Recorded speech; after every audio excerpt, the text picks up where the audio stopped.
ఎవరి నమ్మకం మీద ఆధారపడింది.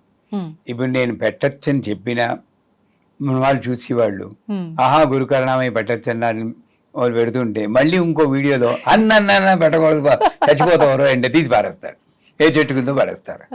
ఈ మనోధైర్యం ఉండాలి. లేకపోతే ప్రతి ఒక్కరు ఊపిస్తారు. నన్ను నమ్మకండి, వాళ్ళని నమ్మద్దు. మీ గట్ ఫీలింగ్, ఆ శివలింగం లేకుండా నేను ఉండలేను అన్న స్థిరమైన అభిప్రాయం రాండి, ఏమైనా పర్వాలేదు అని ఆ భక్త కన్నప్పలాగా ఆయన నోట్లో నీళ్లు పోసుకుని పుక్కిలించి ఉమ్మేడండి శివలింగం మీద. అప్పుడు ఆయన భావన ఏంటి? నాకు పాపం వస్తుందా? కాలు తీసి పెట్టుకున్నాడు మార్క్ కింద, ఎక్కడా భావం లేదు. నా శివయ్య కంట్లో రక్తం కారుతోంది, నా శివయ్య బూజుపట్టు ఉన్నాడు. ఈ భావంతో చేస్తే నువ్వు ఎంత విగ్రహం పెట్టుకున్నా శివలింగం పెట్టుకున్నా ఆ గుబ్బాలమ్మ అని ఇంత రాయి తీసి పెట్టుకున్నా ఏ రూపంలో పెట్టుకున్నా నిన్ను రక్షించేవాడే భగవంతుడు.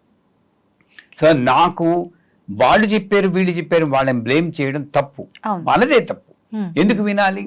నాకు శివలింగాన్ని పెట్టుకోవాలంటే నీకు ఎందుకు అనుమానం వస్తుంది? శివుడు శ్మశానవాసి.